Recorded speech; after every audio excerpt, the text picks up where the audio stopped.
December 20ರಂದು ಕೋಲಾರದ SNR ಜಿಲ್ಲಾಸ್ಪತ್ರೆ ವೃತ್ತದಲ್ಲಿ ಕನ್ನಡ ರಾಜ್ಯೋತ್ಸವ ಮತ್ತು ನರಸಿಂಹರಾಜ ಆಟೋ ನಿಲ್ದಾಣ ಉದ್ಘಾಟನಾ ಸಮಾರಂಭವನ್ನು ಹಮ್ಮಿಕೊಳ್ಳಲಾಗಿದೆ ಎಂದು ಅಹಿಂದ ಜನಸೇವಾ ಸಮಿತಿ ಸಂಸ್ಥಾಪಕ ಸ್ಕಂದ ನವೀನ್ ತಿಳಿಸಿದರು. ಪತ್ರಕರ್ತರ ಭವನದಲ್ಲಿ ಸುದ್ದಿಗೋಷ್ಠಿ ನಡೆಸಿ ಮಾತನಾಡಿದ ಅವರು, ಸಮಾಜ ಸೇವಕ ಎ ಶ್ರೀನಿವಾಸ್ ನೇತೃತ್ವದಲ್ಲಿ ಡಿಸೆಂಬರ್ 20ರ ಅಹಿಂದ ಜನಸೇವಾ ಸಮಿತಿ, ಆಟೋ ಚಾಲಕರ ಸಂಘ ಹಾಗೂ ಎ ಶ್ರೀನಿವಾಸ್ ಯುವ ಬ್ರಿಗೇಡ್ ವತಿಯಿಂದ ಕನ್ನಡ ರಾಜ್ಯೋತ್ಸವ ಆಚರಿಸಲಾಗುವುದು.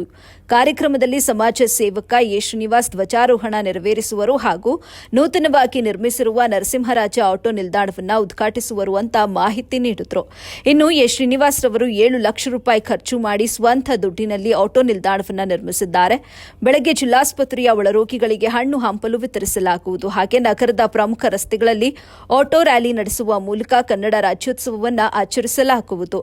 ಕಾರ್ಯಕ್ರಮದಲ್ಲಿ ಮುಖ್ಯ ಅತಿಥಿಗಳಾಗಿ ಜಿಲ್ಲಾಧಿಕಾರಿ ಅಕ್ರಂ ಪಾಷಾ ಮತ್ತು ಎಸ್ಪಿಎಂ ನಾರಾಯಣ ಅವರು ಭಾಗವಹಿಸುವರು ಅಂತ ತಿಳಿಸಿದರು. ಹಾಗೆ ಸಂಜೆ ವೇದಿಕೆ ಕಾರ್ಯಕ್ರಮದಲ್ಲಿ ಜಿಲ್ಲೆಯ ಪ್ರಮುಖ ಸಂಘಟನೆ ಮುಖಂಡರುಗಳಿಗೆ, ಸಾಧಕರಿಗೆ ಸನ್ಮಾನ ಹಾಗೂ 400 ಆಟೋ ಚಾಲಕರಿಗೆ ಸಮವಸ್ತ್ರ ವಿತರಣೆ ಮಾಡಲಾಗುವುದು. ಮನರಂಜನೆ, ಜಾನಪದ, ಸಂಗೀತ, ನೃತ್ಯ, ಮಿಮಿಕ್ರಿ ಹಾಗೂ ಇತರೆ ಸಾಂಸ್ಕೃತಿಕ ಕಾರ್ಯಕ್ರಮಗಳನ್ನು ಹಮ್ಮಿಕೊಳ್ಳಲಾಗಿದೆ ಅಂತ ವಿವರಿಸಿದರು. ಇನ್ನು ಸುದ್ದಿಗೋಷ್ಠಿಯಲ್ಲಿ ರಮೇಶ್, ಡಿಎಂ ವೆಂಕಟೇಶಪ್ಪ, ರಘು, ವೆಂಕಟಾಚಲ, ಅರುಣ್, ಫಾರೂಕ್ ಪಾಷಾ ಹಾಜರಿದ್ದರು. ಏನಂದರೆ ನಾಳಿನ ಇದೇ 20ನೇ ತಾರೀಕು ನಮ್ಮ ಆಟೋ ನಿಲ್ದಾಣ ಎಸ್ಎನ್ಆರ್ ಆಟೋ ನಿಲ್ದಾಣದ ಉದ್ಘಾಟನಾ ಕಾರ್ಯಕ್ರಮ. ನಮ್ಮ ಆಟೋ ಸ್ಟ್ಯಾಂಡನ್ನು ಶ್ರೀನಿವಾಸ್ ಅಣ್ಣವರು ಬಹಳ ಸುಚಿತ ಆಟೋ ನಿಲ್ದಾಣವನ್ನಾಗಿ ಪರಿವರ್ತನೆ ಮಾಡಿಕೊಟ್ಟಿದ್ದಾರೆ. ತುಂಬ ಅವರಿಗೆ ನನ್ನ ಧನ್ಯವಾದಗಳನ್ನ ಅರ್ಪಿಸ್ತಾ ಇದ್ದೀನಿ. ಮತ್ತು ನನ್ನೆಲ್ಲ ಆಟೋ ಬಂಧು ಮಿತ್ರರು, ನನಗೆ ಆ ಕೆಲಸದಲ್ಲಿ ಸಹಕರಿಸಿದಂಥ ಅರುಣ್ ಅವರು ಮತ್ತು ಸ್ಕಂದ ಅವ್ರಿಗೆ ಧನ್ಯವಾದಗಳನ್ನ ಅರ್ಪಿಸ್ತಾ ಇದ್ದೀನಿ. ನಾನು ಫಾರೂಕ್ ಪಾಷಾ ಅಂತೇಳಿ ಇದೇ ಕೋಲಾರ ಜಿಲ್ಲೆಯವನು. ಸೊ ತಮಗೆ ಗೊತ್ತಿರ್ತಕ್ಕಂಥ ವಿಚಾರ ಏನು, ಕನ್ನಡ ರಾಜ್ಯೋತ್ಸವದ ಪ್ರಯುಕ್ತ ಇದೇ ತಿಂಗಳು 20ನೇ ತಾರೀಕು ಅಂದರೆ ನಾಡಿದ್ದು ಬುಧವಾರದಂದು ಎಸ್ ಎನ್ ಆರ್ ಆಸ್ಪತ್ರೆ ಮುಂಭಾಗದಲ್ಲಿ ಒಂದು ಸುಸಜ್ಜಿತವಾದಂತಹ ಅತ್ಯದ್ಭುತವಾದಂಥ ಒಂದು ಆಟೋ ನಿಲ್ದಾಣವನ್ನು ನಿರ್ಮಾಣ ಮಾಡಿದ್ದಾರೆ. ಮಾನ್ಯ ಕೋಲಾರ ವಿಧಾನಸಭಾ ಕ್ಷೇತ್ರದ ಜನಪ್ರಿಯ ಸಮಾಜ ಸೇವಕರಾದಂಥ ಮನೆ ಎ ಶ್ರೀನಿವಾಸರು.